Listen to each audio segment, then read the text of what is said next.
நான் அவர் கேபின்ல வெயிட் பண்றேன். அவர் அங்க வராரா இல்ல நான் அங்க வருவான்னு கேட்டு வந்து சொல்லுங்க.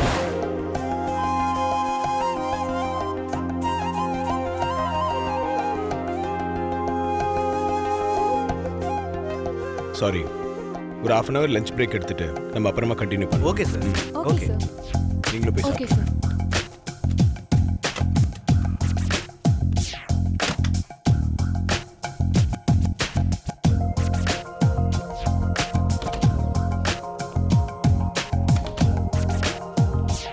ஓய், என்ன ரொம்ப அதிகாரம் பண்ற? அப்போ சாப்பிடாம உட்கார்ந்து வீட்டுக்காரர் வேலை பார்த்துட்டு இருந்தா எந்த பொண்டாட்டியால தான் பொறுமையா இருக்க முடியும்? கொஞ்சம் வேண்டிய நேரத்துல கொஞ்சணும், அதிகாரம் பண்ண வேண்டிய நேரத்துல அதிகாரம் பண்ணணும். அவ தான் பொண்டாட்டி. சரி, நீங்க போய் கை கழுவிட்டு வாங்க, சாப்பாடு எடுத்து வைக்கிறேன்.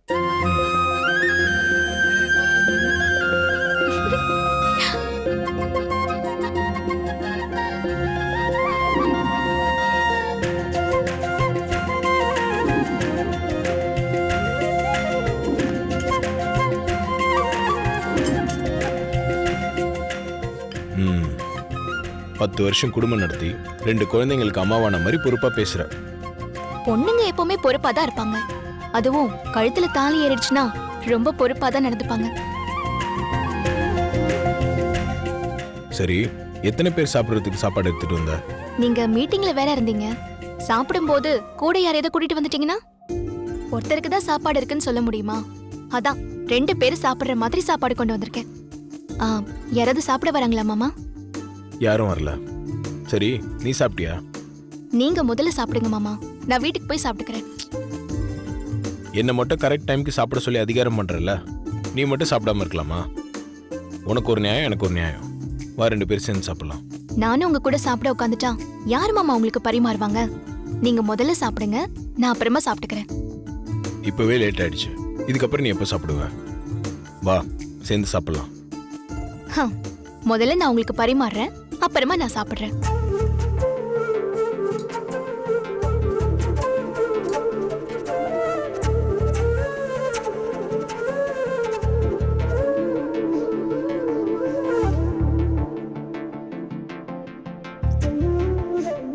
எப்பவுமே உன் சமையல் சூப்பராக தான் இருக்கும்.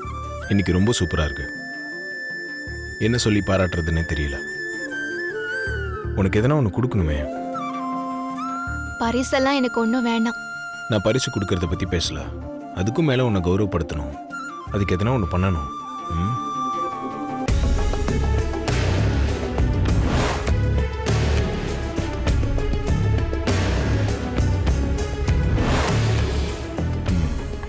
ஓய், நீ போய் அந்த சேர்ல உட்காரு. சேர்லையா? வேணாம் மாமா. ஏன்? அது உங்க சேர்.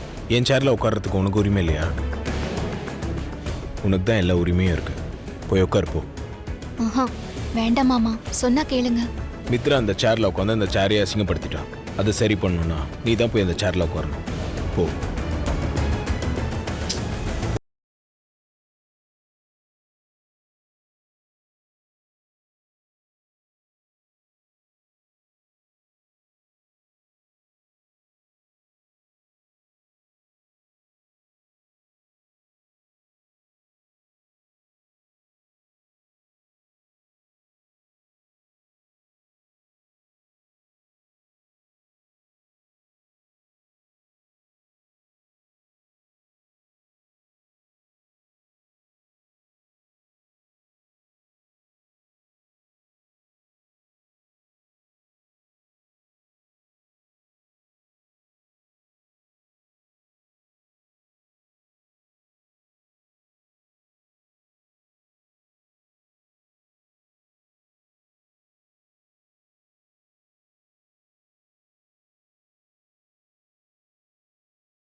புகழறதுக்காகலாம் சொல்லலை.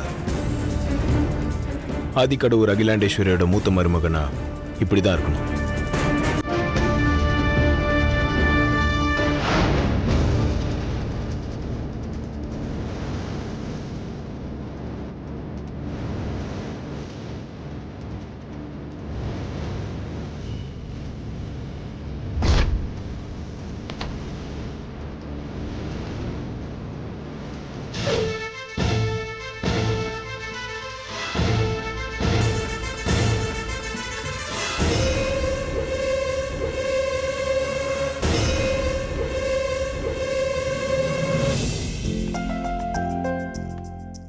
என்ன ஆதி இவ்ளோ லேட்டா சாப்பிடுற? இல்ல மீட்டிங் போயிட்டு இருந்துச்சுமா, அதான். நீங்க உட்காருங்க. உட்காரு. ஆமா, பார்வதி கிட்ட லஞ்ச் எடுத்துட்டு வர சொல்லியிருந்தியா ஆதி? ஆ, இல்லம்மா, நான் மீட்டிங் முடிச்சுட்டு வரேன்னு தான் சொல்லியிருந்தேன். ரொம்ப லேட் ஆகுதுன்னு பார்வதி ஆஃபீஸ்க்கு எடுத்துட்டு வந்துட்டா. பார்வதி பொறுப்பான வேலையை தான் பார்த்திருக்கா.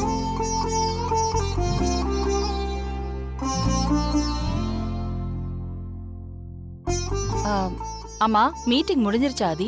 இல்லம்மா, லஞ்சுக்கு அப்புறமும் கண்டினியூ ஆகும். சரி, நீ மீட்டிங்கை கண்டினியூ பண்ணு. நான் அப்படியே டெக்ஸ்டைல் ஆஃபீஸ் வரைக்கும் போயிட்டு வரேன். சரிம்மா. பார்வதி, சொல்லுங்கம்மா. நான் வீட்டுக்கு போய் சாப்பிட்டுட்டு போக ரொம்ப லேட் ஆயிடும். இதுல எனக்கு சாப்பாடு இருக்குமா? இருக்குமா, சாப்பிடுங்க.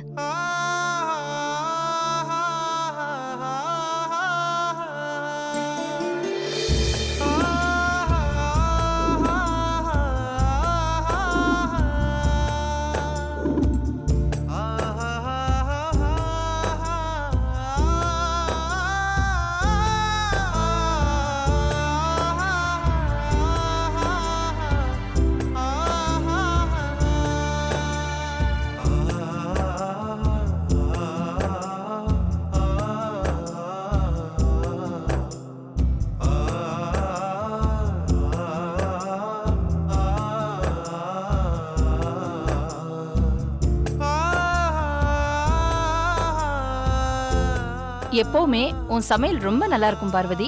ஆனா இன்னைக்கு ரொம்ப நல்லா இருக்கு. இன்னும் கொஞ்சம் குழம்பு கொடு. போதும்.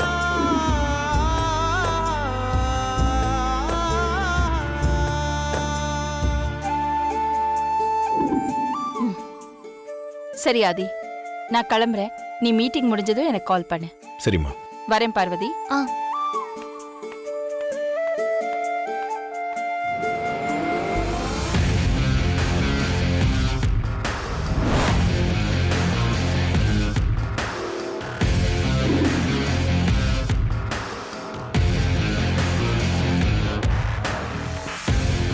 என்னாச்சு? மாமா,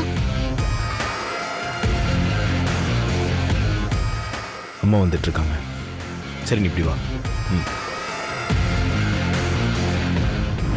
நல்ல வேலை, அம்மா இங்க வந்துட்டு இருக்கிறத சிசிடிவில பார்த்ததுனால தப்பிச்சோம். ஆமா மாமா.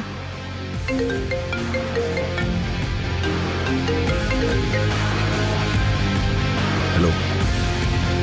யா.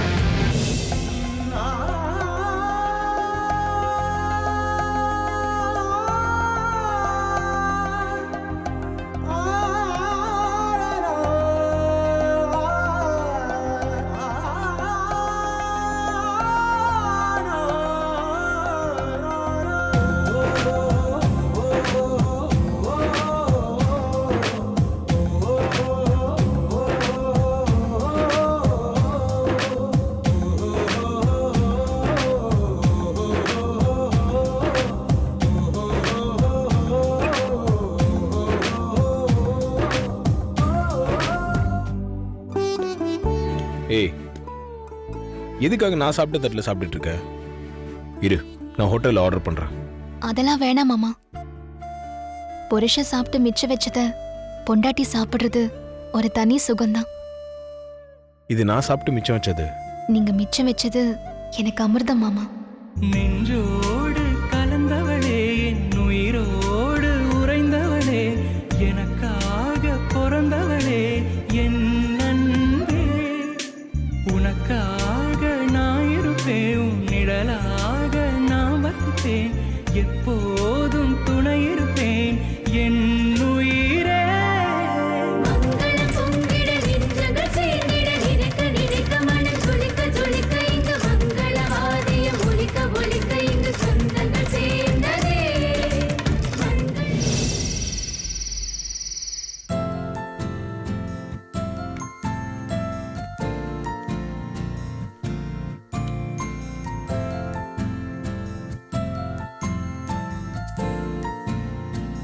ப்ரோவும் பார்வதி அண்ணியும் காலையில் வந்து அம்மாவை எப்படியாவது சந்தோஷப்படுத்துங்கன்னு அட்வைஸ் பண்ணிட்டு போனாங்க. நாம் அதுக்கு தயாரா இருக்கமே. ஆனா ஐசு தான் என்ன மூட்ல இருக்கான்னு தெரியல. சரி, இதுக்கு நூல் விட்டு பார்ப்போம். ம். ஐசு, ம் என்ன ரொம்ப பிஸியா இருக்க போல? பார்த்தா எப்படி தெரியுது? பிஸியா இருக்கிற மாதிரி தான் தெரியுது. டேய் அருணே, இப்படி தயங்கிட்டே இருந்தீங்கன்னா வேலைக்கு ஆகாது. ஏதாவது ஒரு பிட்ட போட்டு ஒர்க் அவுட் பண்ணுடா.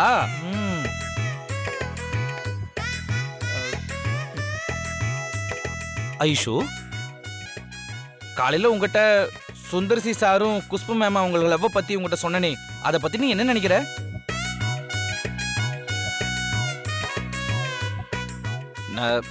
நம்ம 2 பேத்துக்கும் குழந்தை பிறந்தா எப்படி இருக்குன்னு கேட்டது சூப்பரா இருந்துச்சுல?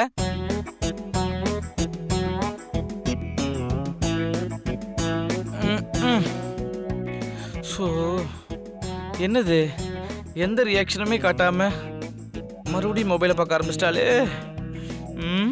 அருண், உன்னோட ராஜதந்திரம் அனைத்தும் வீணாகி விட்டதே. So sad. விடக்கூடாது. விக்ரமாதித்த மாதிரி மனத்தளராம ட்ரை பண்றோம்.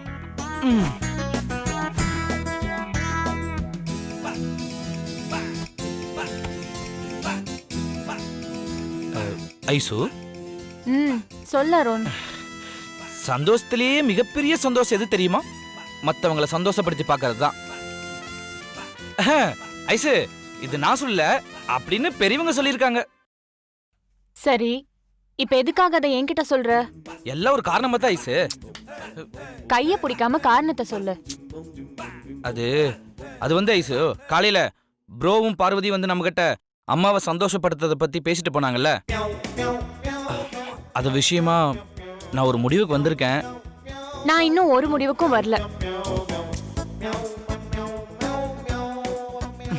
அப்படிலாம் சொல்லாத ஐசு. அம்மா பாவம் இல்லையா? அவங்களுக்கு ஒரு பேரனையோ பேத்தியோ பெத்து கொடுத்து அவங்கள சந்தோஷப்படுத்துறது நம்மளோட கடமை ஐசு. லேட் ஆகுது, லைட்லாம் ஆஃப் பண்ணிட்டு படு. So sad. அருணே, பொண்ணுங்களை மடக்கிறது எவ்வளவு ஈஸியா இருக்கு, ஆனா இந்த பொண்டாட்டி மடக்கிறது எவ்வளவு கஷ்டமா இருக்கே. லைட் ஆஃப் பண்ணிட்டு படுன்னு சொன்னேன். இன்னும் என்ன யோசிச்சுட்டு இருக்க? லைட் ஆஃப் பண்றேன், லைட் ஆஃப் பண்றேன்.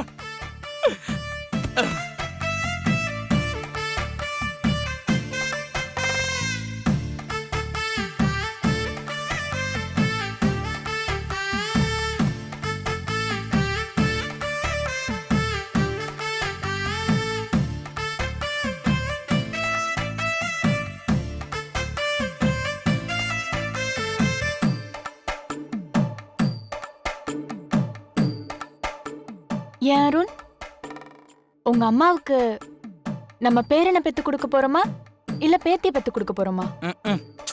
இதெல்லாம் ரொம்ப முக்கியமா? பேசாம படு. நானே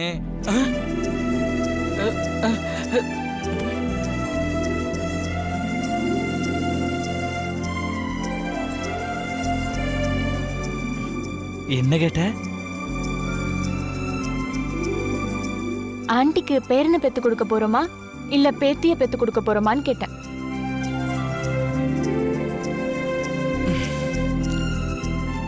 நீ ஓகே சொன்னா பேரனோ பேத்தியோ டபுளா பேத்து கொடுத்து அம்மாவை சந்தோஷப்படுத்த வேண்டியதான்.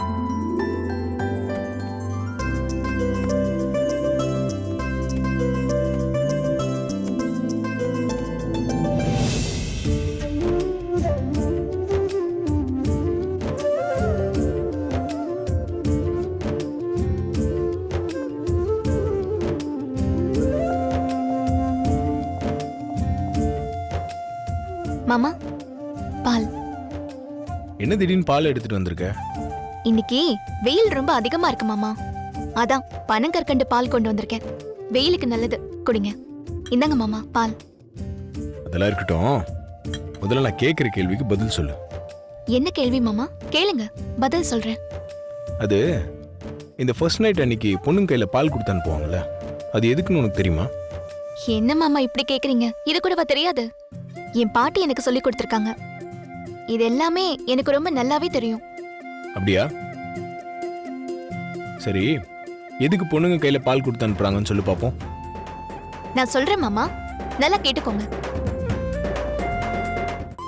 இப்போ பால்ல தயிர், மோர், வெண்ணெய், நெய் இதெல்லாம் கலந்திருக்கு. ஆனா பாக்கும்போது வெளியில எதுவுமே தெரியாது.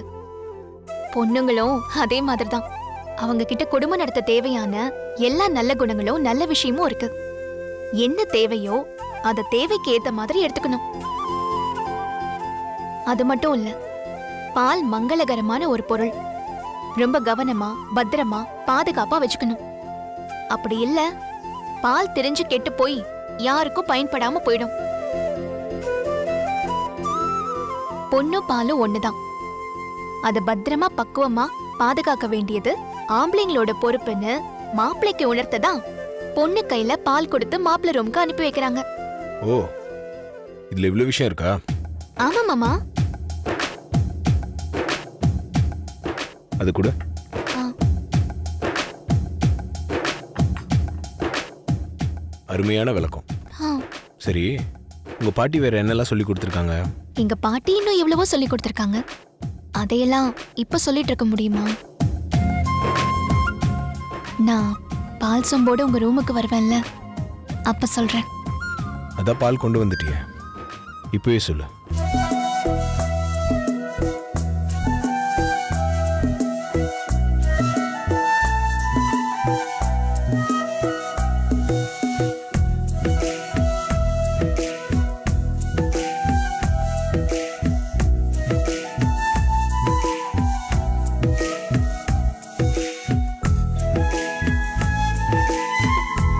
போங்க மாமா.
அருண், அருண், அருண் எழுந்துரு.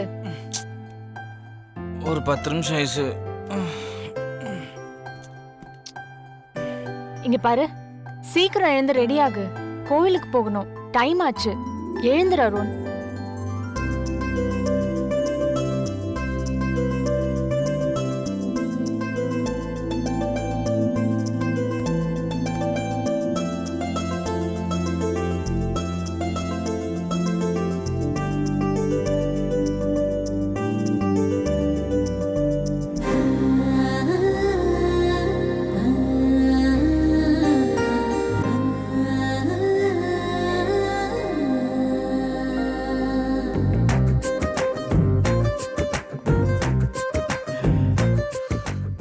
ஐசு, அப்படியே தேவதை மாதிரி இருக்கு ஐசு. காலையிலே எனக்கு ஐஸ் வைக்காம முதல்ல போய் குளி. சரி, குளிக்கிறதுக்கு முன்னாடி முத்து குளிக்கலான் இருக்கேன். அருண், அடி வாங்க போற நீ. எழுந்து போய் குளிக்க போறியா இல்லையா? சரி சரி, டென்ஷன் ஆகாத, நான் போய் குளிக்கிறேன்.